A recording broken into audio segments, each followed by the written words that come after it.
going to get started. Can everybody hear me, or is that too loud? About right? Yes? Okay, good. I'd like to remind everybody, first of all, to please mute your phones if you haven't already. Thank you. My name is Teresa Sagan, and on behalf of the Ely Branch American Association of University Women and the Ely Rotary Club, we want to welcome you to tonight's School Board Candidate Forum. We're fortunate to have 9 candidates running this year, and 7 of them are here to answer questions submitted by Ely residents that will touch on a number of important topics. We'll hear from each of the candidates vying for a 2-year term, Ray Marsnick and Anthony Bermel. I hope I'm getting your name right. Bermel? Bermel, sorry, Bermel. We will also hear from 5 of the 7 candidates running for the 3 available 4-year terms on the ISD 696 School Board. They're Tony Coleridge, Chad Davis, Jeremy Ingen, Rochelle Schoberg, and Jennifer Westland. 2 candidates, Mike Sherbing and Claire High, were unable to attend tonight's forum. Questions have been prepared by AUW and Rotary. We want the evening to provide you with the information you need to make an informed choice. Before we start with the questions, each candidate will have 2 minutes for an introduction and opening statement. Our timers tonight, right down here on the front, you'll see them holding their cards up, are Caroline Owens and Linda Sutton from AUW. You'll be given a 1-minute warning with a sign, a 30-second warning, and then indicate when the time is up. It'll say stop. In alphabetical order, each candidate will have 2 minutes with an opening statement. We'll begin the questioning portion of the evening, and you'll have the questions are going to be asked by representatives from AUW, Kay Vandervoort, and from Rotary, Jeff Sundell. In order to cover as many questions as possible, we're going to ask each candidate a different question. Each candidate will have 1.5 minutes to answer the question, but don't need to take the entire time available. If a candidate doesn't address the question and goes into another topic, the moderator, I suppose that's me, may give a polite warning. If the candidate does that a second time, we're going to ask that you forfeit your ability to answer the question. So we want to stay on topic and on time. After finishing each round of questions, each candidate will have the option of taking 30 seconds to respond with an opposing or different point of view or additional information regarding any of the previous questions in that round. Times will be strictly enforced so that we can cover as many topics as possible. Again, our timers will be giving 30-second warnings and a time's up. At this point, I'm going to turn it over to Jeff Sundell. Good evening. We'll start off the evening with a 2-minute opening statement from each candidate. We're going to hear first from Ray Marsnick.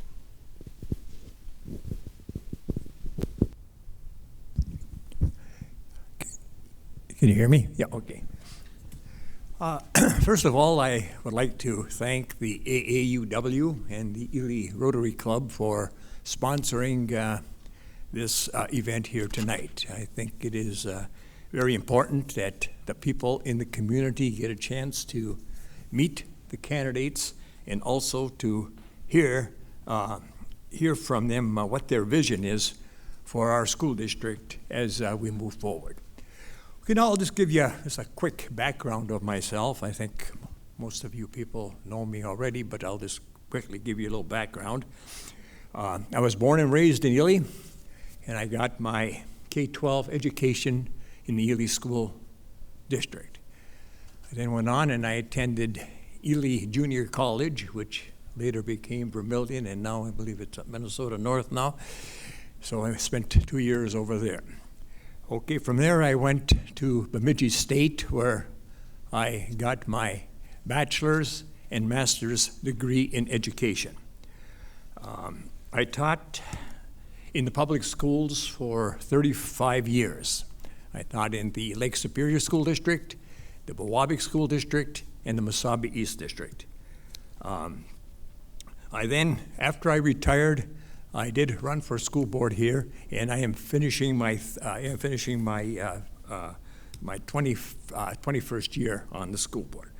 I believe I do have the knowledge and the experience to continue to serve on the board, and I am looking forward to answering your questions tonight. Thank you. And now from Anthony Bermel. Thank you. Yeah, my name's Anthony Bermel. I've lived in Ely for over 10 years now with my wife Hannah and our 3 children. I also attended Vermilion Community College back in the mid-2000s. Our girls are 5th grade, 4th grade, and 2nd grade in the Ely Washington Elementary. I decided to run for school board because of what I believe was kind of a disaster to start the last school year. Regardless of what side the COVID argument you are on, I think that the beginning of the last school year was very poorly handled. Everyone, teachers included, were led to believe right up through open house that masks would be recommended but not required, and that the aim was for a more normal school year. I've also read a lot about agendas creeping in to public education around the nation that have me concerned. And I felt like if I didn't try to get on the board and more of this comes into our school, that I would kick myself for not having tried here. The main thing that I'm concerned about is my children and their education, what they're taught, as well as the other children in our community. I'm active in our community. I work in a public service job. I'm a conservation officer for the DNR. That comes with adversity at times, so I'm familiar with how to handle that. Other leaderships, things that I'm currently involved with, I'm the current chair of the Ely Police Commission. I coach Little League. I'm an elder at the Embarrass Evangelical Free Church. Although everyone hopes that COVID and similar issues are behind us, we need to learn lessons and be prepared. And those are difficult issues to weigh through. I believe all those things have helped prepare me to be a school board member. I am going head to head with Mr. Marsnick. And I did overhear that Jeff said, okay, that's the end.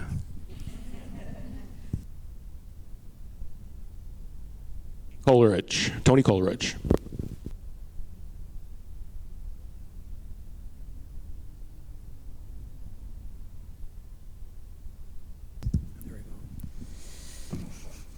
My name is Tony Coleridge. I'm married, 3 adult sons. I'm a graduate from Ely High School and Vermilion College. I also graduate from UMD with a degree in business administration and economics, and I'm a retired miner.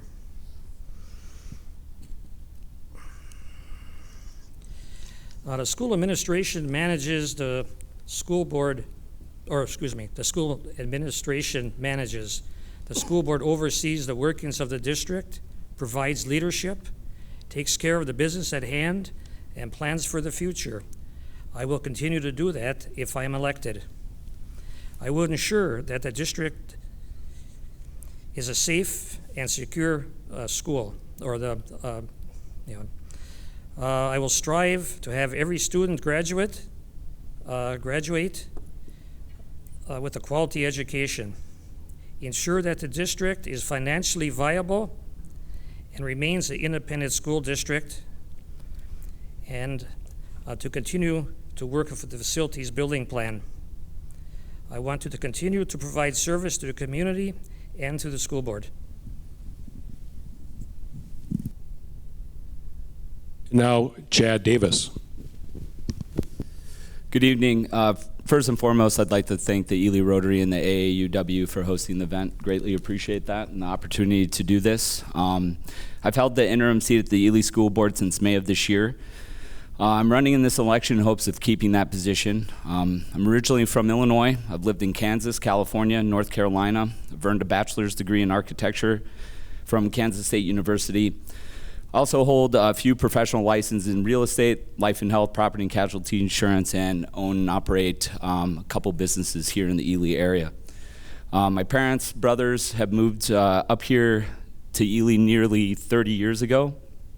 About 10 years ago, my wife Tiffany and I, who's a second grade teacher, and myself decided to settle our family here as well. We have 2 kids, youngest of which is currently a sophomore at the Ely School. When my son was younger, I coached, was vice president of the Little League Board. I've had the pleasure of meeting and getting to know parents of many Ely students through the Little League over various sports, extracurriculars my kids may have been or have been involved in over the years. I first became interested in running for school board after voicing my concerns on a few issues and learning more about how certain decisions are made and why. I want to make sure that all voices are not only heard, but that different viewpoints are represented on the school board to make sure that Ely schools provide the best possible learning environment for all students. Thank you. Jeremy Engen. I'm Jeremy Engen, 98 graduate from Ely here, 2017 graduate with honors from Electronic Controls and Maintenance in Mesabi Range, Eveleth. Proud union operator and negotiating steward for the shop I work at. I am a 4th-year volunteer assistant hockey coach. I'm a father of 2 students here in the district, 7th grade and 4th grade. And the main reason I'm running is for the best interest of them and all the students in the school district here. In the 24 years since my departure from the Ely School, I have watched as taxpayer funds have been mismanaged and misused. I sadly watched as the newest building on our campus was torn down while the ceiling in a high school gym was falling down and plaster separated from the walls. The referendum that was pushed through held promises of remodeling our outdated and crumbling facilities along with updates to windows and new locker rooms. Currently, our girls have to dress in an unused classroom with no shower facility. If the voters were informed that this was a potential outcome, would that referendum have passed? Now we, the taxpayers, are left footing the bill without getting what we agreed to pay for. Where are the checks and balances? Over the last couple of years, I feel there has been a lot of decisions made in poor judgment. The school board is a group of elected people who the community rely on to make the tough decisions that affect our children, and when faced with the COVID, the entire board gave away their combined voices and votes to a single person who was not elected by the community, who made his own personal decisions on many COVID-related policies. I am a believer in trying to lead by example and not complaining if I am not willing to try to change things. These are the reasons why I am running for school board. And now Rochelle Schoberg. Good evening. Thank you for coming. I also want to thank the Ely Rotary and the AAUW for hosting this evening. And I appreciate everybody's attendance here tonight. I know it was a struggle to have the teachers have parent-teacher conferences and our amazing volleyball team playing this evening, so appreciate those of you who joined us. I have been on the school board for 9 years already this year, and I am married and have 2 children that went through the school district and graduated over the last 3 years and 2 years ago. So I lived in Ely. I was born in Ely, and I moved and had significant time spent out in California. And in coming back, I joined the hospital, and I'm currently the Chief Human Resources Officer at the hospital. Over the last 9 years, with my time on the school board, I started filling in on an interim position, and with that really gained a passion for the district as a whole, the education of all students, and really got to know a lot of our district staff. And that is why I'm sitting here today. Certainly everybody knows what the last 2 years has probably been the most challenging of the 9, to say the least. And with that, I still sit here today. My passion is still with the school, our amazing staff, and all students have to be represented. It's really hard to not be passionate as a parent or to have special interest groups, but that can't be your focus running for the board. When you have over 540 students to safely and securely protect, you're going to make decisions. They're not going to be well favored by all, but that is something as a board member you have to take pride in doing and do your best. and do it with the resources and materials provided to you. I can confidently say over the last 9 years, I feel like we've done that. Again, especially over the last couple of years. We are board members. None of us are doctors. We are not scientists. We are not engineers. So we can make the best decisions with the resources and tools we have at the time. And I'm proud of the things that I have done with the current board that I have worked with. And regardless of where the board moves following November's vote, I am passionate about our Ely School District and look forward to running again. And our final opening statement will be from Jennifer Westland.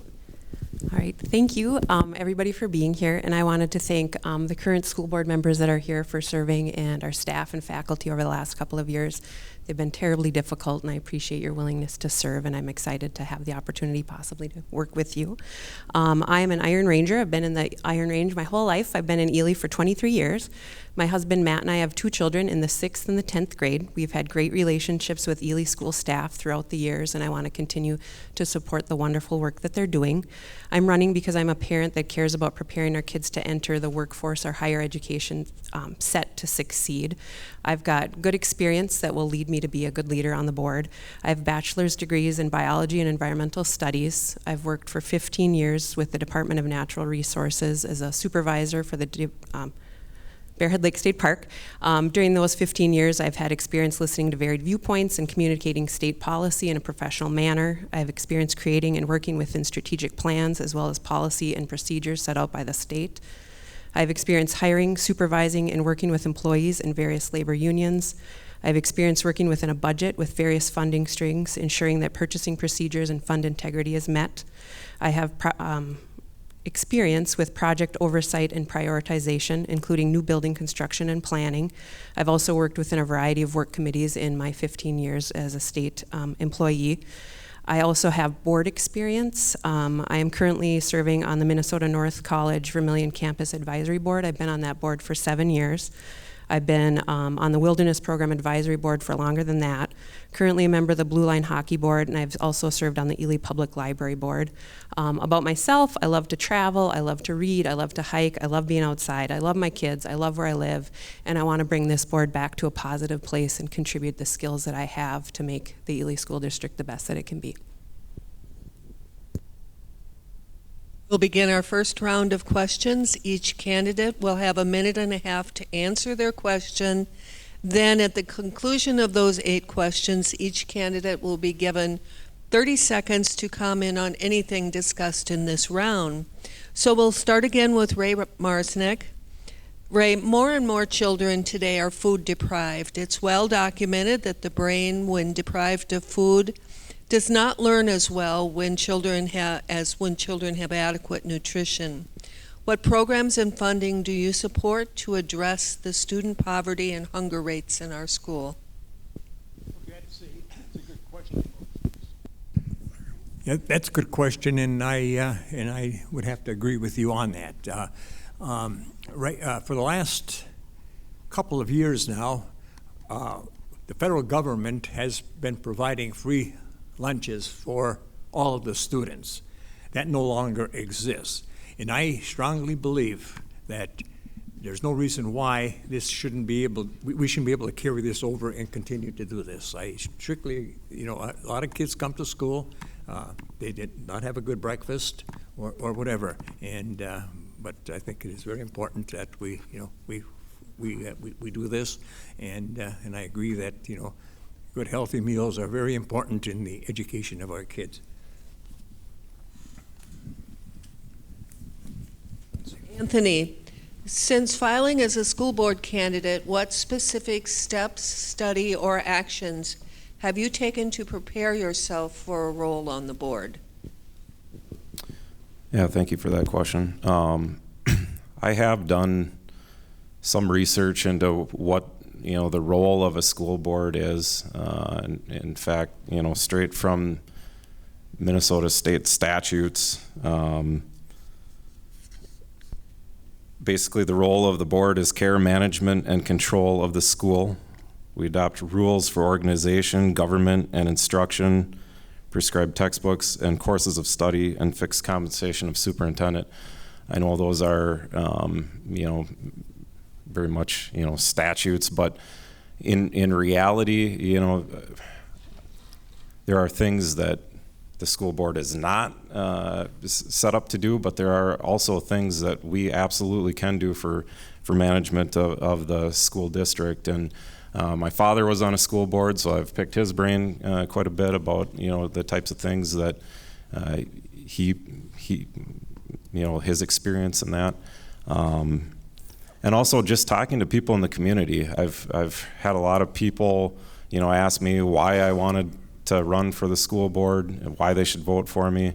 Hopefully as we go tonight, you know, there's opportunities for me to hit on some more of those specific things that I see that have been issues over the last couple of years, and some ideas that I have and some of my reasons for running for a school board. But yes, I'm taking this very seriously. Again, I feel like having children in the school that, you know, I have skin in the game. I really care about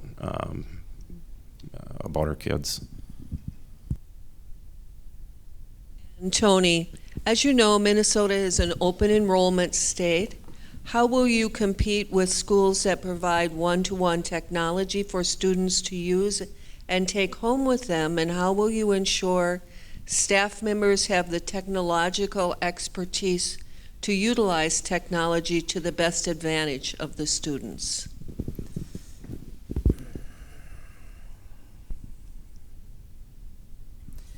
Would you repeat the first part of the question, please? Minnesota is an open enrollment state. How will you compete with schools that provide one-to-one technology for students to use and take home with them? In other words, the students are given a laptop or iPad to use. And how will you ensure staff members have the expertise to utilize technology to the advantage of the students? When COVID first came about, the board made sure that every student had a laptop to take home. And with open enrollment, you could gain students or you could lose students. And then there is a program where 2.5% of the yearly budget goes into teacher training.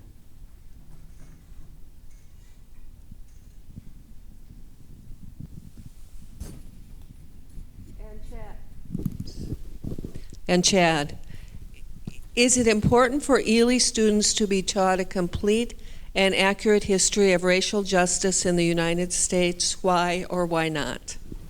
Yes. 100%, it's absolutely important. What's as equally as important is our educational system to foster civil discussion and allow an opportunity for our students to critically think through issues and problems in the classroom. And as long as we're doing that, I think we're doing what we can and giving our students the ability to, whether they decide to go on to college, whether they decide to be an electrician, plumber, any kind of skills, trades, whatever the case is, we need to foster that environment for our students to critically think and be able to have civil discussion, not only in the classroom, but in the community as well. Jeremy, studies indicate that the arts help students develop their abstract thinking skills, which result in higher scores on standardized tests. What is your commitment to music and arts programming in the Ely schools? Wonderful question. I do believe this is true with the arts and opening a child's mind. My daughter is very much into the music there. She's I can't remember exactly what it's called, but she plays an instrument there. She's taking quite a liking to it. As far as that goes, it's very important to expand this. I believe we can try to entice our music teachers and art teachers and everything else to stay through whatever we can do here. pay whatever it takes. Rochelle, what would you say to a parent who is upset because a teacher encourages political discourse in the classroom? First and foremost, I'm going to listen and make sure that the parent has an opportunity to be heard. I also will take those matters seriously, but at the same time, as a board member, our role is taken very seriously to also support the chain of command and the hierarchy in the school. There comes a level of respect with the administration, the teaching staff, and those that are supposed to also be handling those matters. So I would encourage them to first address, if it was a specific issue with the teacher, I would kindly ask them to address that with the teacher. If that became a hardship or their resolution was not found, I would advise them to seek guidance from the principal and the superintendent. The board is supposed to be a last resort, but certainly if their matters were not handled, then yes, as a board, we would want to take up and ensure that we have dialogue over how we can address that. Jennifer, today's workforce is increasingly multicultural, yet Ely is not. How will you help prepare students by providing multicultural experiences to prepare them for jobs and higher education outside of Ely? That is an excellent question and a very important question. I think that that is critical to today's workforce for all of us as employees, employers, students. I think by encouraging our professionals, the teachers, as a school board, we do not dictate or control curriculum, but allow teachers the opportunities to seek out viewpoints that maybe aren't currently being covered in our schools, authors that maybe aren't white, perspectives that are different than the ones that we've currently been exposed to. One of the benefits of COVID has been the experience to have a multitude of online programming options where we can encourage teachers. Again, the board doesn't dictate curriculum, but encourage teachers and give them the ability and empowerment to seek out outside resources, be them books, be them online field trips where we're encouraging various viewpoints, as well as encouraging discussion within our schools. Those critical discussions which are important for today's society.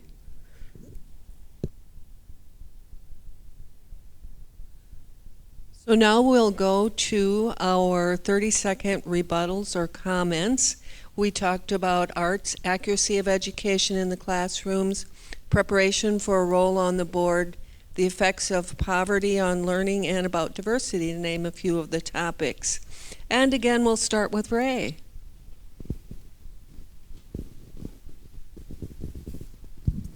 Yeah, just one more thing here, and that is as far as the importance of our students getting good meals and how that relates to learning. I just would like to say that we are very fortunate in Ely to have the Ely Community Resources, and we have a good working relationship with them, and I know that is a major concern of them. They also have a program where they do send home meals on the weekend, food for the kids on the weekend, which I think is very important. And next we'll go to Anthony. Thank you. I'm going to make a comment on, I believe it was Chad's question where we talked about history. Sure, our country has a lot of history that maybe is not very pretty, but I think it's very important. We need to teach history, even the bad parts, because learning from history is huge. That is just so important that we can learn from mistakes and not get rid of history and make it seem like it didn't even happen. And that kind of, I believe that question sort of leads into the critical, I'm told to stop. Thank you. Tony. Yeah. I'll just make a comment on Anthony's on history. It seems like with history, you wonder how accurate it actually is to some extent. That who's ever writing it sometimes has a tendency to skew it. And I don't know how you can possibly change that, but I think being knowledgeable, doing reading to that effect would be beneficial. And Chad, you're up next. Yes, just the question that was positioned to Tony as far as one-to-one technology, the things I honestly think with the addition to the school, the industrial arts, the wood shop, metal shop, things that we're doing at the school to attract and make the educational system more attractive to people that are thinking about moving to the area.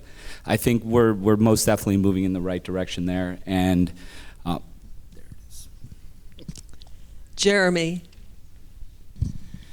To Ray's question, or the question to Ray, I definitely agree with Ray on the buddy backpack system there that gives meals over the weekend. I think that is fantastic, and trying to go for that a little bit more. The racial justice question, both sides of the story, when we're giving a book out, give an opposing viewpoint instead of saying, this is absolute. We got to show both sides of a story. Rochelle? I just wanted to say I'm proud that our district supports the Backpack Buddies. I know that we give over 40 of those to students within our district, and I most recently had the opportunity to attend a fundraising event that they had in Virginia. So proud to be a sponsor of that for sure. Our district also has significantly set aside funds for all of our students and technology, and that was even prior to COVID that started, and through COVID that was certainly enhanced. I also agree that history is a very important topic for the school district. After all, it is part of education. And I also want to say that I do strongly believe in the diversity and equity and inclusion for all. And Jennifer?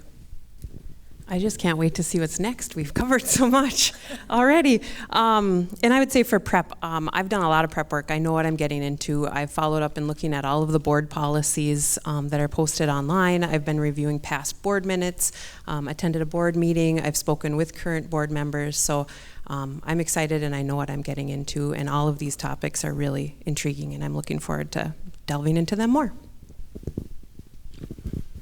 In this round of questions, each candidate will have a minute and a half to answer their question. Then each candidate will be given 30 seconds to comment on anything discussed in this round of questioning. Tony, this is for you. The mental health needs of children have increased due to the factors such as the pandemic and the pressures of social media. What does the school board need to do to make sure that the mental health needs of the Ely students are met? Well, that's something that's really difficult to diagnose sometimes with mental illness. We have programs here that will help to that effect.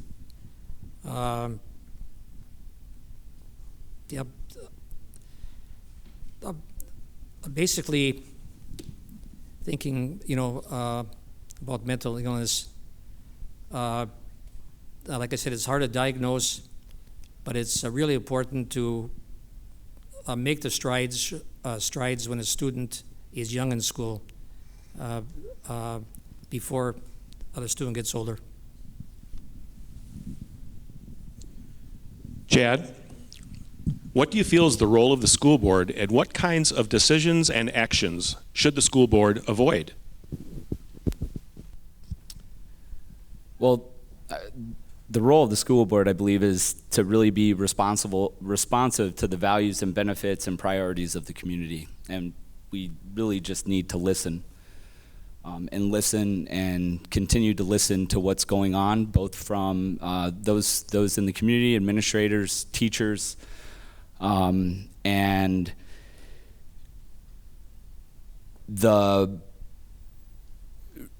really, I think that the discussions made during school board meetings, they really should be discussions and an opportunity for each of us to have a voice that we're carrying through for the community.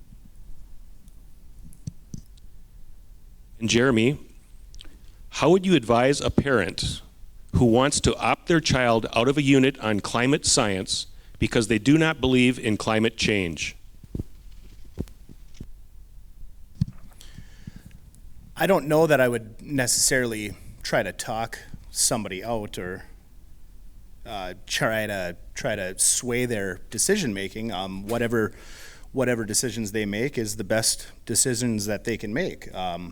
We could give options on learning both sides of the story. You know, instead of having a biased viewpoint of it, suggesting that we go through and show what the other side of the situation could be.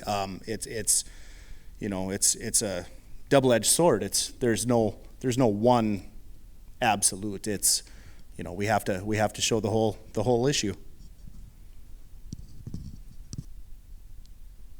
And Rochelle, one semester class offering provide more opportunities for students to pursue varied learning opportunities and consequently have a broader knowledge base to make career decisions on. What do you think about offering more semester instead of year-long classes, and what class opportunities would you like to see made available in the Ely schools?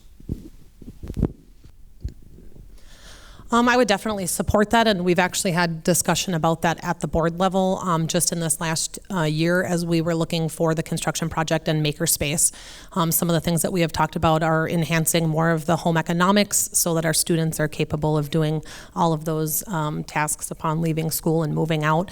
We've also talked about really enhancing the knowledge base and education behind the importance of budgeting and good financial stewardship. It's hard for a student to get out into college and incur the amount of debt that they do, and then on top of that you have, you know, every credit card advertisement, and it just compounds. And so I think stronger education to support our students to have a good bearing when they are done with college and get out into the world is essential.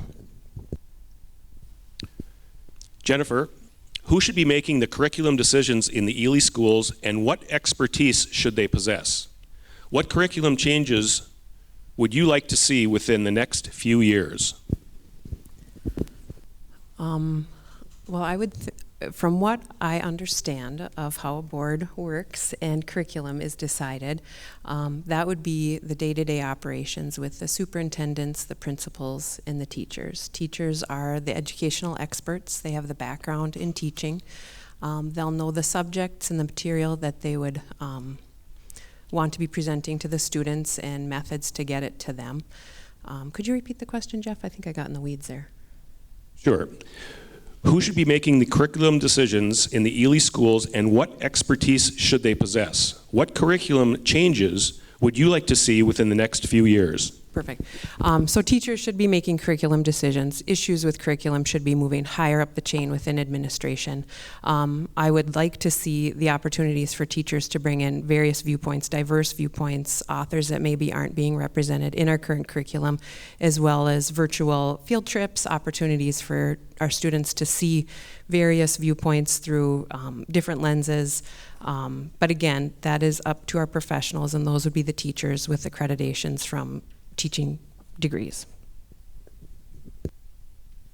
Ray, if the budget is to be reduced, where would you look to make those reductions? Yeah, excellent question, and it has always been my belief that as far as cuts go, we should be making our cuts as far away from the student as possible. Now, I was, in my tenure on the board, we went through some tough times where we did have to make cuts, and we did survive. But that always has been my philosophy. We want to make those cuts as far away from the student as possible, and hopefully we don't have to make too many of them. But of course, with the declining enrollment, that is a possibility. Anthony, how can the school board support the needs of the LGBTQ students in the district?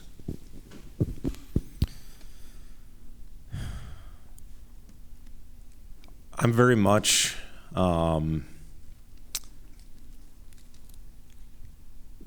for parents having a lot of choice in as far as their children go, and a lot of influence. I don't necessarily think it's the role of the school to be providing those types of support systems. I'm very much for treating everybody the same. If somebody chooses lifestyles that maybe I am not comfortable with or support, that's fine. I still care about that person just the same. I'm still going to treat them just the same. And I think that's how it should be in our schools. But I don't think we need to go out of our way to be providing, support programs and things of that nature for LGBTQ or whatever all beyond that. And I say that with all due respect. But no, I don't think the role of our schools is to educate boys and girls, and we need to stick with those traditional educational things, reading, writing, English, science, history, and just treating people with respect, and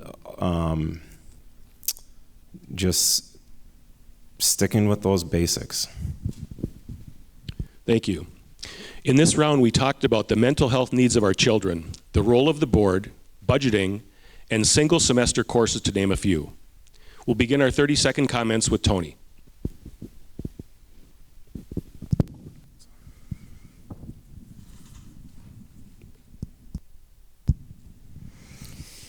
With providing more for the students, I would like to establish partnerships with the other districts. I see collaboration. But also, hopefully that sometime in the future, maybe we'll be able to offer some college classes at the school with our industrial tech department, forming a partnership with the college.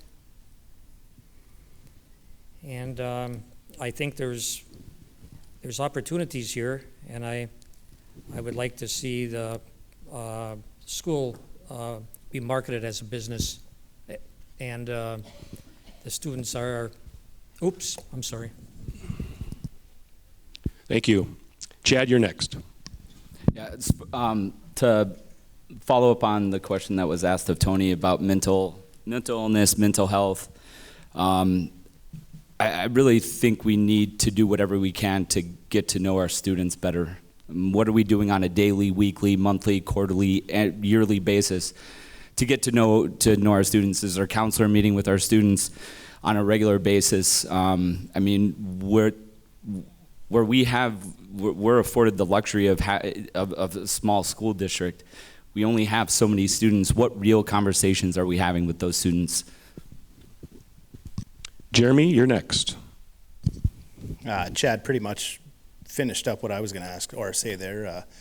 To touch on the role of the school board, I do believe that we are the voice of the community, the students and the staff of the district. What opportunities could be added? Stronger focus on industrial arts and the shop classes, I do believe, is paramount for these students. And now Rochelle. I just wanted to touch on the mental health services, and especially over the last couple of years, the Minnesota Department of Human Services put out a very interesting article. In the state of Minnesota, we have over 9% of our school-age children that have mental health, emotional disturbances, or serious mental health needs. And I strongly believe that along with, to pair up for Anthony's comment or response, our LGBTQ community is extremely important. Those are students. And a lot of the way that they are treated is derived into mental health issues. So that is certainly a safe space the school needs to provide for all students. And Rochelle had to stop, but I'm going to pick up right where she left off. Mental health of our students is first and foremost one of my priorities, and something that we need to see as it's coming, and I think it's going to become a bigger issue as we continue down this road. And not all students are the same, and students in the LGBTQ community will need different support than other students will. We can't treat all of the students the same. We need to assess. We need to have opportunities. There needs to be one-on-one, and we need to take their needs seriously. You can't base learning if you aren't taking care of mental health. Ray? Yeah, I just would like to comment on two things. The first is the role of the school board. The major role of the school board is to set and monitor the policies of the district. The superintendent's responsibility is to make sure that those policies are implemented. And then as far as curriculum, just very quickly here, the superintendent is in charge of the curriculum of the school district. If I have questions on the curriculum, I contact the superintendent. It is his job, his responsibility to make sure that those things are happening. And Anthony? Yeah, on the mental health question, I'm going to go back to last year just a little bit. I realize, there was a period of time when there was state mandates, for schools being shut down, for masks being required, things like that. There's no question that the COVID era with many different things caused problems for a lot of kids. And some of those things I think could have been avoided here last year with some of the policies that were implemented. It was mentioned in an opening that the school board that were elected to make decisions gave decision-making power to one person. And I think we need to do a good job as elected school board members to make decisions and not give that away. Start our next round of questions, which are again a minute and a half for a response, with Jeremy. And please describe the skill set required to manage the district budget, and what are your general thoughts about educational spending?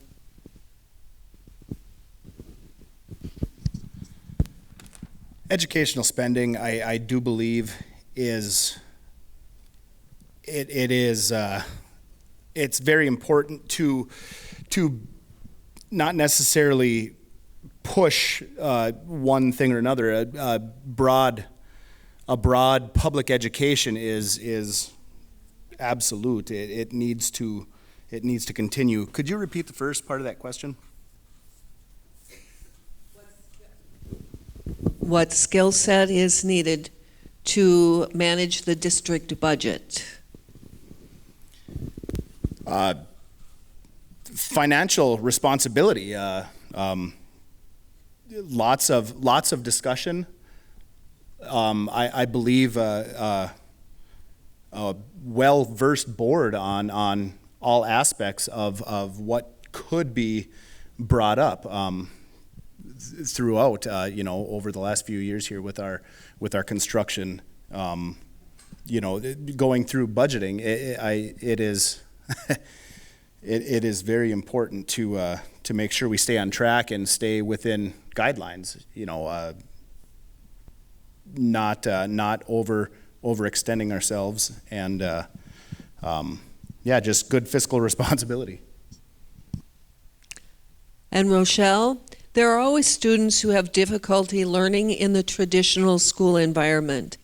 Do you have any thoughts about how to ensure the needs of all students are met? I think the most important thing for this is going to be qualified staff, and I have all the confidence in the world in our teachers that they will ensure, and part of what we can as a board support through policy enforcement is ensuring that our teachers have the resources and the tools to work with each student. Not every student is going to learn in the same concept, and so I think all of those to be open-minded and to bring forth ideas or ways that we as a board could support each teacher in setting up their classroom style for the students in which they're teaching is extremely important and definitely something that I would support. And we have many of them currently that do that right now. And if anybody gets an opportunity to tour some of our classrooms, especially in the elementary level, they're magnificent. And Jennifer, studies indicate that the skills most lacking in young people entering the workforce are communication, critical thinking, and problem solving. What can the school board do to ensure Ely students are ready for the challenges they will meet as they strive for success? That is a great question, and that is essential for students to survive after school. The school board's role, I would see as encouraging teachers and staff to look at reports, see what is lacking or needing to be addressed, and the school board finding ways to give teachers the resources, be it professional development, opportunities to bring in outside resources, encouraging those political debates, encouraging outside viewpoints to come in, but really getting a good grasp for our educators as to what's missing, and then as a school board, listening to what they need to address those shortcomings to ensure our students are successful. Ray, with the focus on STEM subjects, there is a fear that time and offerings are being reduced in humanities and in the arts. What is your commitment to parents, students, and taxpayers who have those concerns? Yeah, I think those are good concerns, and like I said, sometimes we like to emphasize some areas more so than others, and I am a strong believer that the arts are a very important part of any school district, and we must make sure that that those things are still happening. I just think of just our band concerts and our vocal, tremendous. We have tremendous arts going on in this school district. Just the plays that are put on as far as drama goes, unbelievable for a school district our size. So we want to make sure that those things are still continued. But on the other hand, too, we still have to look at the STEM programs and make sure that those things are also addressed. Anthony, if COVID cases within the community or school rise significantly, under what circumstances would you vote to return to remote learning or masking?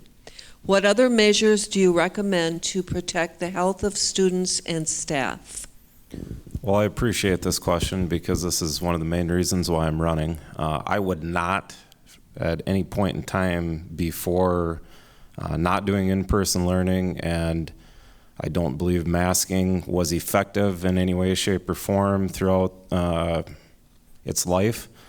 So I would not be for those things. Thankfully, it seems like COVID cases have become less severe as different variants have come, and hopefully it would continue that direction. Obviously, health and safety is extremely important, right? We all want our teachers, our students, everybody to stay healthy, but stay home when you're sick. Hand washing. There's so many things that can be done, but I think again, in-person education, being able to have parents help make health decisions for their own children, being able to have faces uncovered and being able to have real social interaction. All those things are just too important to risk going back the other way. I think schools are behind. Test scores aren't as good, and I don't think there's any secret. And there's so many things. Again, the mental health, just all these different things go into it. It's not just health and being, not sick. There's too many things that are at stake here to go back and go into those deep restrictions again.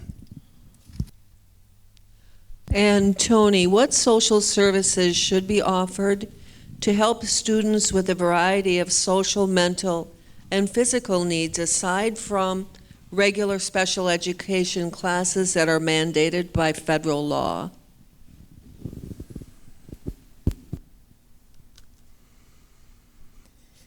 I know we have social programs at the school, and but maybe that also commingles with mental health to some extent.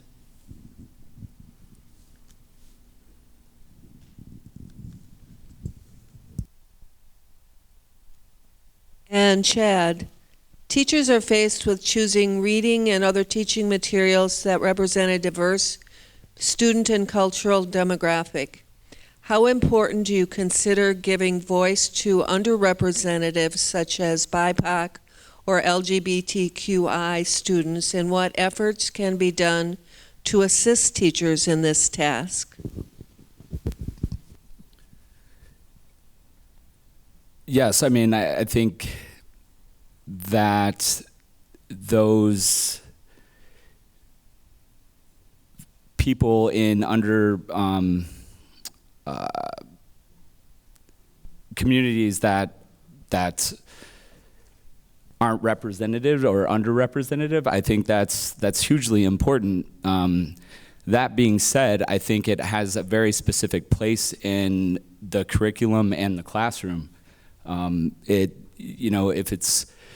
we're talking about these types of social events or things that are happening in society currently, are we offering a social science class where that's representative, and is the teacher qualified to teach and work through those issues and those problems within the classroom?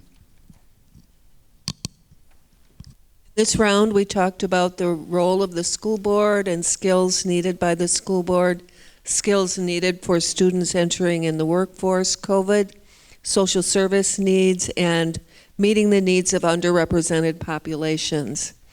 Each candidate now has 30 minutes for a rebuttal. Maybe 30 seconds. Or 30 seconds. Yeah, we can't be here that long, right? So we're going to start with Jeremy. Touching on ensuring the needs of all students are met, I strongly believe that properly trained staff and then encouraging staff to continue on with furthering their educations. Learning doesn't stop when your sheepskin is signed.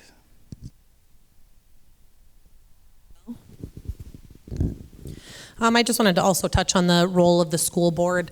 It gets really hard, and probably even more so in a small community. Grocery shopping, running to the post office, they're never the same. My husband stopped coming with me because they're not 5-minute sessions.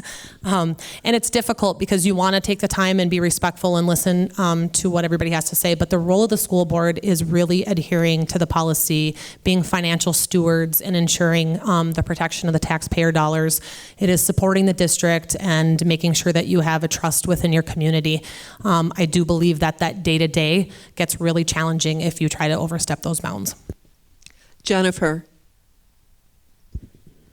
Hard to pick which one to go to. I guess on the topic of social services offered within the schools besides special education, I think as a board, again, you don't want to overstep, but encouraging staff and administration to tap some of the wonderful resources we have within our community. Range Mental Health, Ely Community Resource, businesses within the community.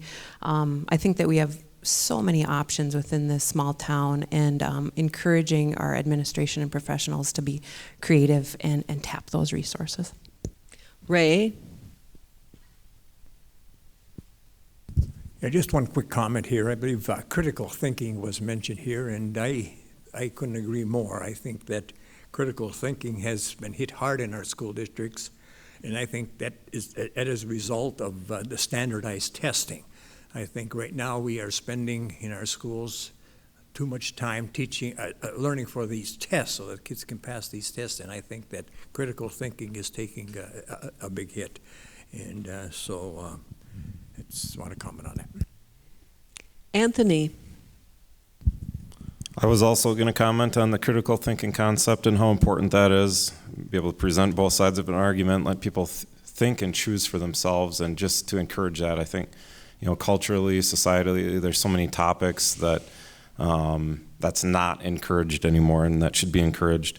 The other thing is, what is the role of public schools? I think very basically it's to prepare students educationally to be successful in life and productive citizens that value hard work, respect, responsibility, work ethic.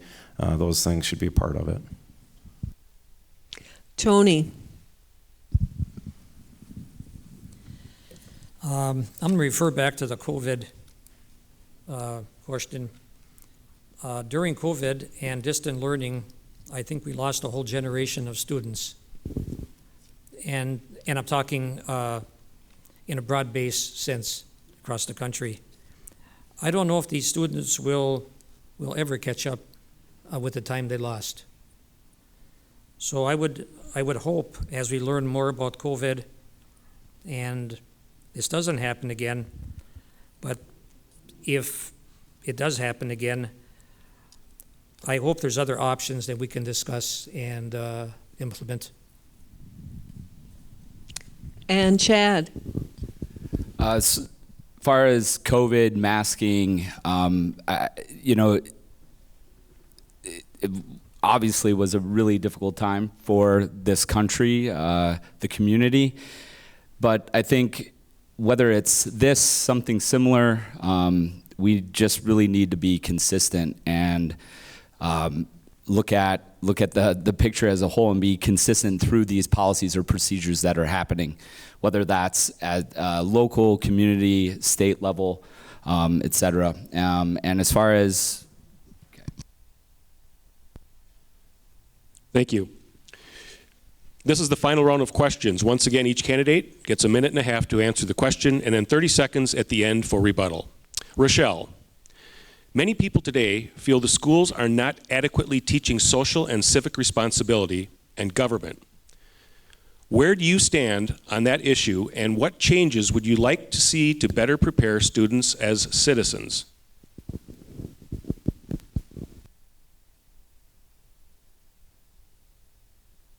Many people today feel the schools are not adequately teaching social and civic responsibility and government. Where do you stand on that issue, and what changes would you like to see to better prepare students as citizens? Yes, I do feel that there is definitely a place for social and civil and government education, but I think at the same time, before you could offer that as an opportunity, I think it kind of goes hand in hand and probably lends to some of the other topics here. I think the hardship, and probably we've discovered it more over the last couple of years, being very transparent with you, is almost an inability for two people to realize that a difference of opinion is okay.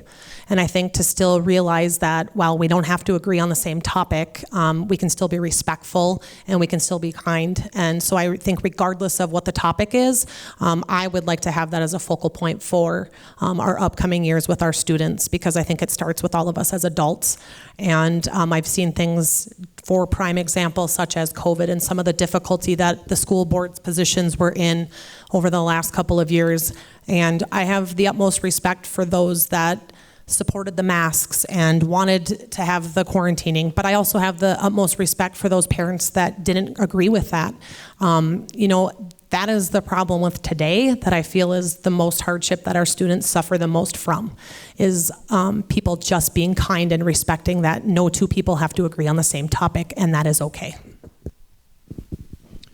Jen, the state of Georgia recently had a push to do away with teaching things that might be, quote, too upsetting, unquote, to students. How important is it to teach students a history that includes the realities of slavery, anti-Semitism, indigenous populations, and violence against women?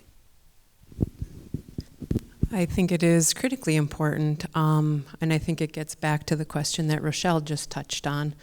If we're going to be raising students, people, to be active participants in our society, they need to know what our society is based upon.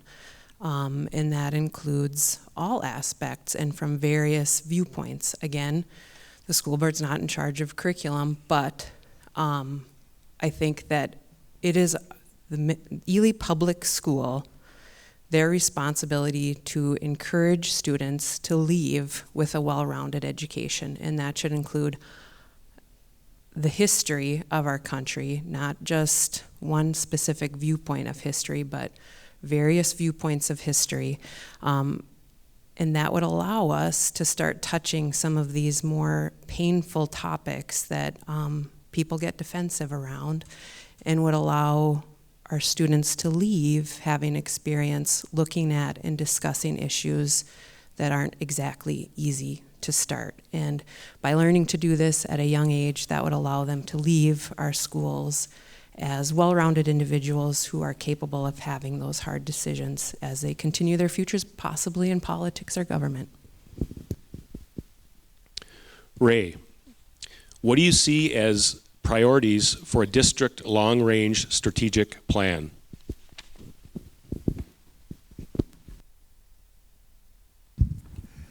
Yeah, I think that having a strategic plan is very important. And like I said, I've been on the school board here for quite a while, and we finally did get a strategic plan in place here when Kevin Abrahamson was our superintendent, which goes back about 4 years ago.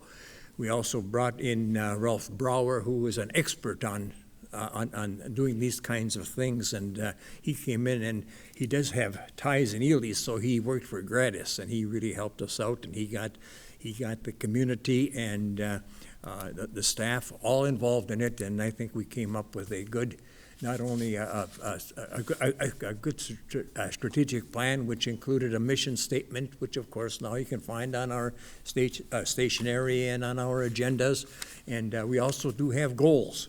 And of course, the only way we can find out basically how a school district is doing is to have goals, so we have something to measure, and so I think we made some progress there. Anthony, in today's political climate, school board meetings in some communities have devolved into a battle of the extremes on both sides.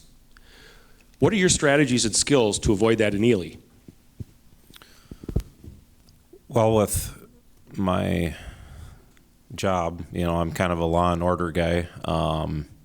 We need to maintain order, right? We need to have rules established and in place, but we also need to make sure we're respecting free speech and not just clamping down on ideas that, you know, the people in charge or the person with the microphone doesn't agree with. But it does go back to what was touched on by both Rochelle and Jen in this round of questioning is just respect. You know, we're a small community here. Hopefully we can respect and appreciate and listen to each other's opinions, and be willing to do that, maybe make some compromises at times. But yes, we don't need to become a spectacle like there's been in other places around the country here in our meetings. So I think just good consistency in policies and procedures would be good, and again, just fostering that small town friendly environment as much as possible. Tony, as an individual who has already served on the school board, what specific accomplishments can you point to that demonstrate your personal commitment to the quality of education in Ely schools? Well, one thing would be with the facilities building plan and industrial tech department. I think when all the machines that are ordered for that department are in place, I think we're going to have a world-class industrial tech department, and I think with that we'll be able to attract students from other districts.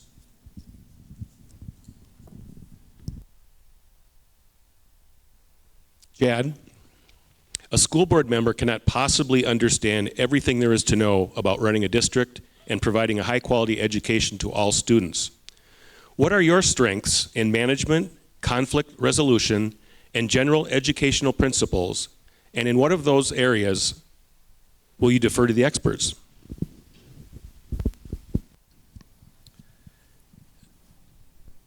Yeah, I mean, I think my skill set from a professional standpoint, you know, working through, I've been in sales. I can't tell you how many times I've heard the word no. Working through that, you know, and you know, most definitely. I mean, I'll be the first to admit I don't know everything. I mean, I don't have all the answers, and I think we've got to be willing to ask questions, ask for help, and seek that out rather than be quick to try to resolve something that you're not confident, that you're just not confident answering or resolving. Jeremy, school safety is a big issue in the United States today. In addition to the school building project, are there any measures you would propose to do better protect our students?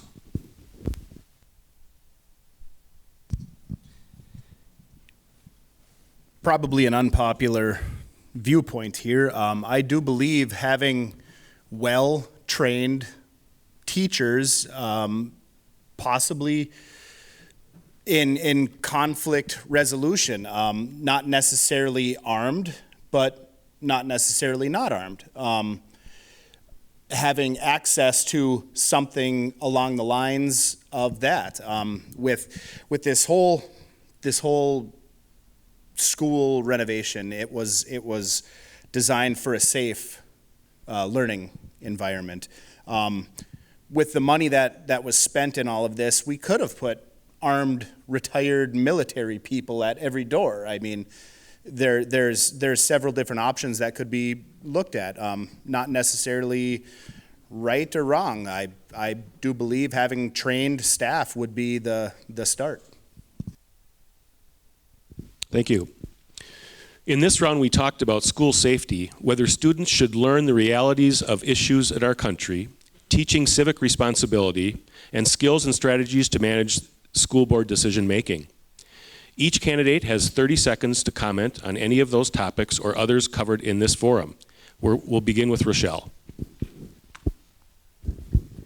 Just to touch on the school safety, that is one of the things that I was the most excited about when we started off on the project for the school remodel, is to receive the safety grant that we did from the state of Minnesota for $500,000. And in part of securing that building with one entrance, I do want to also just let everybody know that the Ely School District does actively participate in the active shooter program. That is something that we have brought into the district. Each teacher is trained and has a thorough understanding of some of those de-escalation factors and what to do and how to prepare. Part of this was also the enhanced doors within each of the classrooms as well. Jennifer. I think I'll pick on two. One is the long-range strategic plan. I think that in order to be successful, knowing where you've been and how you want to get there is critical. I do think one of the downfalls of strategic planning is often those plans sit on a shelf. So ensuring as a school board that we're pulling those strategic plans out, looking at them, and assessing whether or not it's looking at what we want to look at is critical.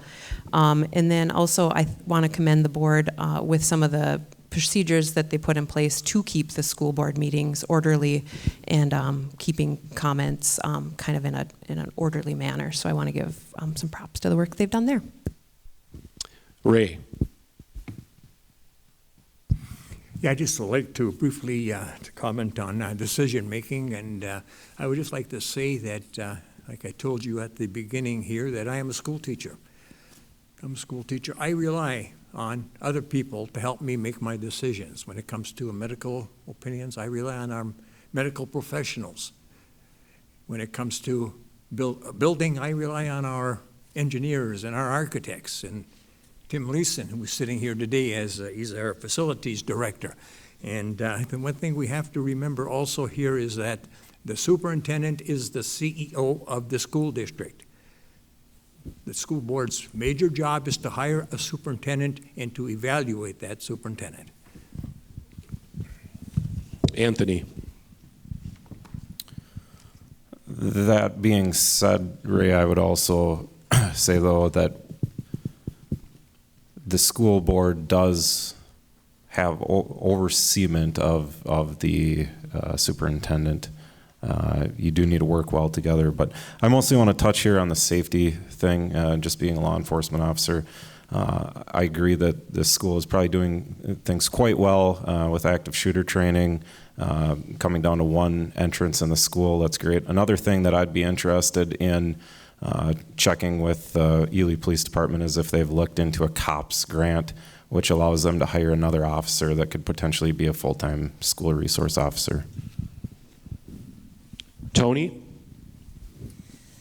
Also, in regard to safety in the school, we did receive a $495,000 grant from the state of Minnesota for secure entry.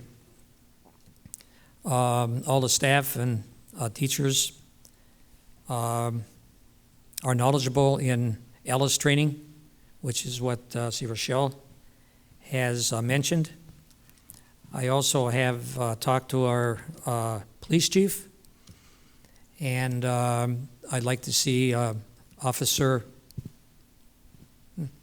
walk through the building when it's possible. Chad.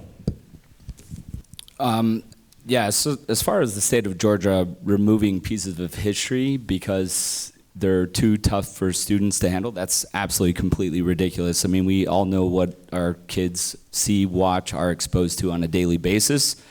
It's not, if it's actual factual history, teach it. It's not perspective. It's not one person's narrative, idea, ideology. Teach, bring books into the classroom, ask or encourage kids to read books like Bonhoeffer, Empire of the Summer Moon, and Mortal Life of Henrietta Lacks, but actual factual history. And Jeremy. As far as the history teaching, I definitely would love to see more constitutional and Bill of Rights classes, or at least options for classes on priorities for district planning. The question that needs to be answered is what steps are going to be made to ensure the viability of our district with the declining student numbers that we have been seeing over year after year, decade after decade. And now we'll start our 2-minute closing statements from each candidate, and we'll hear from Jennifer first. All right. Well, I just want to thank everybody again for taking the time and sharing your energy with attending this school board forum today. I wanted to wrap it up with why you should vote for me. I feel as though I'm qualified to be on the school board. I have experience with budget. I've worked with and created policies. I've worked within law, strategic plans, and I've a proven ability to work with diverse viewpoints. And I've also worked with multiple boards for multiple years. I'm a parent, and I'm invested in every student's success. I'm excited to move forward with students, teachers, staff, and the community. This school is the bedrock of our community, and I want to use my energy to support it. It has been a very tough few years for our community, and I took this opportunity. I want to give back and support those who have gave so much during trying times. And I think we need to bring the focus back to our most important resources, and that would be the students and the staff. The focus on our students needs to include academics, so academic monitoring and early assistance, mental health, increased awareness and resources for our teachers, addressing why our students are leaving, PSEO, Vermillion Charter School, why are they going, how can we keep them? We need to allow our students access to current and innovative educational resources. We also need to focus on our teachers and our staff. They are an essential resource for our community. We need to respect their professional expertise. We need to support their professional development. We need to recognize their innovation as much as we can within union contracts. We need to recognize the vital role that ECR has played within our school and other community partners. We need to focus on collaboration. That includes the parents, that includes our community, that includes all of our students, staff, and teachers, ECR, Range Mental Health, and when our school does well, our entire community does well, and we need to take these next few years to heal some of this division that has come about and focus on the basics. And now we go to Ray.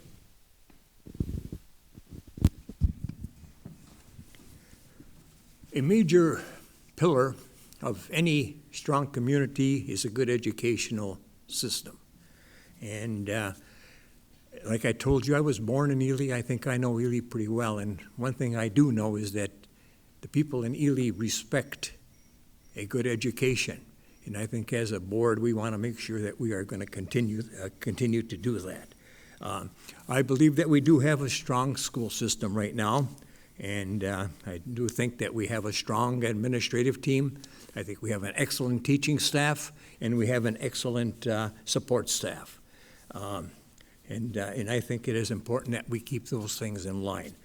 Okay, and then finally, if I get the opportunity to continue to serve on the board, these are the things that I really am going to work hard to do. I'm going to strive and work hard to make sure that Ely remains a viable, independent school district that is financially sound. I also am going to work hard to make sure that we provide an adequate and equitable education, resulting in high student achievement.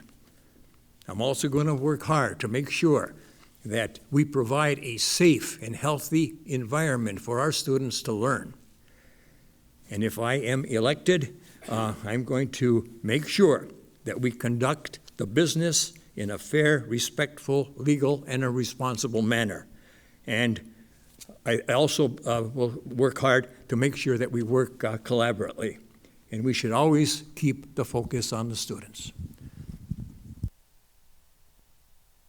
Anthony?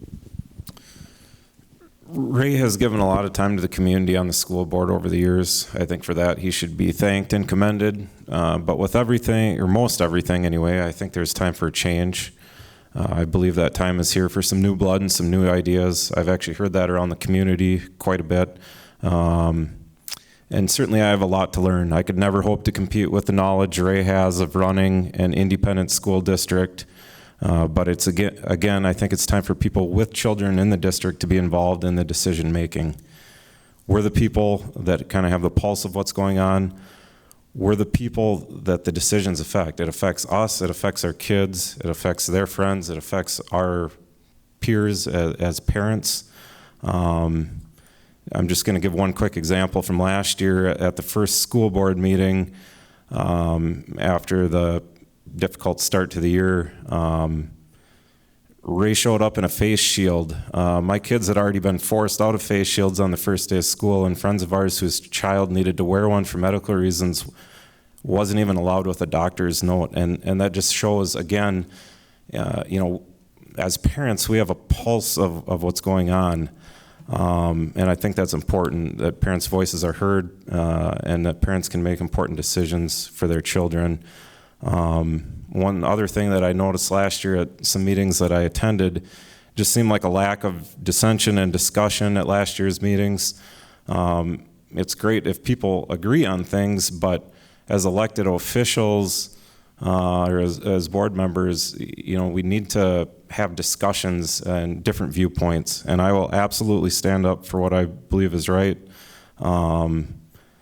That doesn't mean I won't listen to other ideas, but I will stand up for what I believe is right. And I do want to see the students succeed, be well educated, have our buildings in good repair, have good staff, and have our students be safe. And now we'll hear from Tony. I would like to thank all the people who put this forum on, and I would like to also thank all the candidates for running. It shows that they care.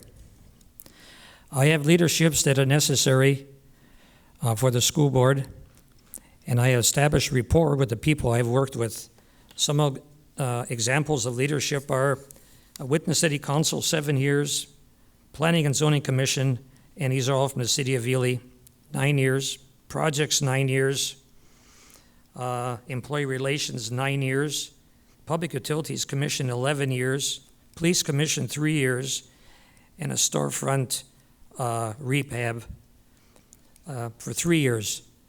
That total over the last 35 years is in excess of 25,000 hours of donated to the community.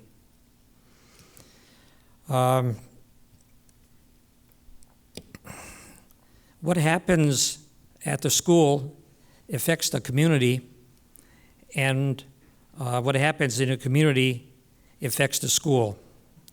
A strong school makes for a strong community.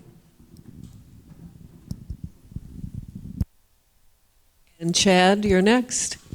Thanks again for the opportunity to do this. Greatly appreciate that, Ely Rotary AAUW for hosting this event. The school board members, those that are running, greatly appreciate the insight. I always look for an opportunity to where we can learn from others that are sitting in the same seats we are, and I don't know about anybody else, but I most definitely did that tonight, so I greatly appreciate that. But ultimately, it really isn't about us. It's really about our students, those that are going to District 696, and providing the best possible educational opportunity for them, whether it's extracurricular activities, providing an educational experience that positions them for higher learning, whatever comes post high school. So greatly appreciate that, and I look forward to the opportunity to be able to do that and have input there. Thank you. And Jeremy. I'd like to thank everybody that is here. Thank you for the questions. Thank you, everybody on this side of the table, for the insight. Like Chad said, it is wonderful to have a learning experience like this, hearing different viewpoints and whatnot. Being a father of the 2 students in the district, volunteer hockey coach, I'm very vested into the district and the well-being of the students. I believe I will be an asset to work for financial stability and viability for the district, being on the board. Also being an advocate for the community voice, the people we talk to on a day-to-day basis, and the issues they're having or issue resolution through the school here. I just would really like to try to entice the students to return, possibly looking at different sports opportunities. We have a pool that has been unused for many years. That would be a wonderful opportunity to bring some students back, possibly. Along that lines, just financial stability and viability for the district. Michelle. Thank you again for hosting this evening, and thanks again to everyone for coming. I just want to reiterate the 9 years that I have spent on the board. I still have the same passion I did the very day I joined. I would like to continue to work with our administrators, our educators, and staff as a whole to see the further advancement that we can bring ISD 696. I will continue to be a good steward of our finances, and I will continue to maintain and enhance a safe and secure space for all students. I also want to work hard to ensure that our stakeholders, always an area of opportunity, perhaps there's more that the board can do to ensure transparency and further communication with our stakeholders. I would like to continue to enhance opportunities for our students. Most recently, regardless of whether I stay on the board or not, I'm going to be working with the high school principal in collaboration with the hospital. Not all of our students are destined for 4-year colleges, and our technical trades and positions are in dire need with a nationwide shortage. So just setting up meetings in early January to really start to work to educate our students on positions that they can secure schooling locally and be able to come back with competitive wages and benefits right here in their own hometown. Some of our pretty impressive positions within the facility. So just being able to look for different enhancements like that. I also want to continue to push our legislators to acknowledge that over the last 2 decades, Minnesota alone, our state aid has decreased by 20%. So especially after the last 2 years, cuts are not something our district or any district needs right now. Our legislators need to be supporting the finances that school districts need to support our students. Your vote would be greatly appreciated, and thanks again. Thank you. Yes, it's on. That concludes tonight's forum. And on behalf of AAUW and Rotary, we'd like to thank the candidates for showing up tonight and responding with very thoughtful answers to those questions. And also we'd like to thank all of you for coming out tonight and listening. We also would like to thank Dave and the college for providing the theater and some technology expertise. Thank you. And also special thanks to Todd Krigo for his expertise and technology to reach a wider Ely audience. We just want to let you know that the event will be available for viewing or for you to review on YouTube very soon. You can search for it with Ely School Board Candidate Forum. And we hope the evening has given you some information to help you in deciding your vote, how you vote, and making an informed choice. And remind you, everybody, please vote that so your voice is heard. We encourage early voting has already begun. You can vote in person, by absentee ballot, or on election day on Tuesday, November 9th. And you can also go to the Minnesota Secretary of State website for all your voting options. And remember that voting is the way you make your voice heard. So thank you, and I think we should end with giving our candidates a round of applause for answering those questions.